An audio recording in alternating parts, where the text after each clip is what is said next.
This Christmas, Vicarage? keep in touch It's the bucket woman. Calling on her mobile phone? with keeping up appearances. Oh, good heavens, she's mobile now. I'm sure I heard my mobile phone. Christmas Day at 8 on BBC One.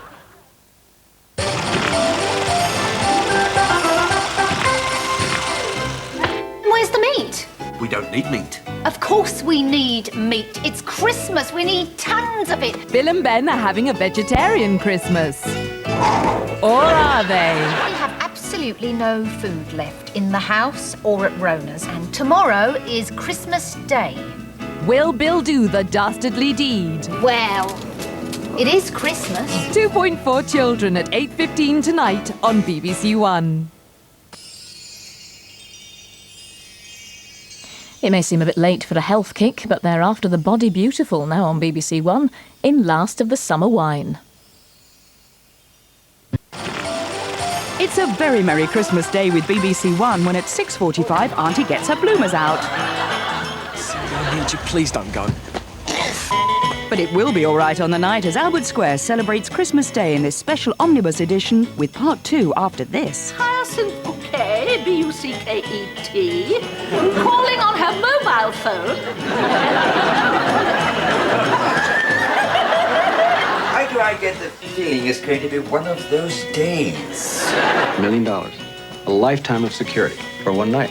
With Robert Redford, who could refuse? So out with the festive spirit and settle back for a little tipple with BBC One this Christmas Day.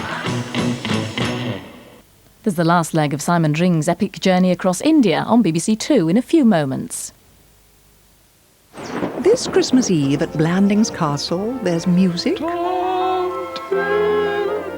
love, skullduggery, and of course, P-I-G. Pig. join an all-star cast for P.G. Woodhouse's Heavy Weather in half an hour on BBC One. Trouble for the Porters now on BBC One. Dad's doing the Christmas food shopping in what might be 2.4 hungry children.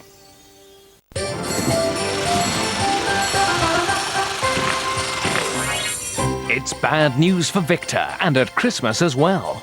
I was going to have a long and peaceful life, and you were going to be visited by a plague of devils. Well, Patrick anyway, and festively they're getting along just fine. Mr. Mildred, there's already enough permafrost in my underpants to keep a leg of lamb fresh for a month. But it is Christmas, and all's well that ends well. 1 foot nearer, Christmas Day at 9 on BBC One. A lesson in sensitive and restrained interviewing on BBC Two in a couple of minutes, or not. Mrs. Merton's Christmas guests include Gary Rhodes and Glenys Kinnock. A voyage of discovery for an English rose uprooted to the prickly heat of India. Here are my 2 girls. Miss Lamont, your governess. His choice is between love for a woman I know their love is... What's that got to do with us? Everything, don't you see? and love of a daughter. You are only a spiteful little schoolgirl and should keep your nose out of other people's business! Her choice is between her family Do you think I could let an Indian or anyone do this to you? and a forbidden passion. This is not a suitable friendship. On the contrary, it suits us both. The story of a child who becomes a woman. The Peacock Spring at 9 on New Year's Day on BBC One, concluding at 9:30 on Tuesday. Family intrigue with perfect vowels now on BBC One. There's an array of eccentric characters in P.G. Woodhouse's classic comedy, Heavy Weather. Henry likes the good things in life. Good. I do appreciate your cooking, Henry, that fish pie thing the other day, for instance. And the occasional bit of excitement. Whose turn is it to say go, go, go? Chief Superintendent Smedley is your area commander. And he tells me you've missed a budget meeting, a strategy meeting, and a management meeting all in the last fortnight. I did try to contact him, sir. But he couldn't come to the phone. He was in a meeting. The return of Pie in the Sky, New Year's Eve at 7:30 on BBC One. A psychological thriller on BBC Two in a couple of minutes. Helen Mirren's tormented by suspicion that her husband's a brutal killer in The Hawk.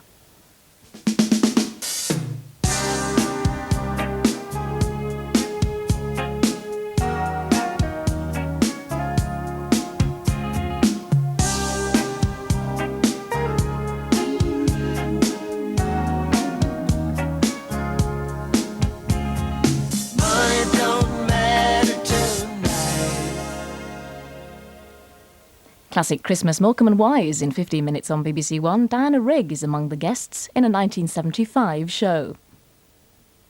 Now on BBC One, the main evening news with Justin Webb. The former governor of Parkhurst Jail says his removal from his job was politically motivated. And John Marriott accuses the Home Secretary of making policy on the hoof. Relatives mourn the victims of yesterday's fire in India, which killed at least 400 people. And Leeds spoil Manchester United's Christmas.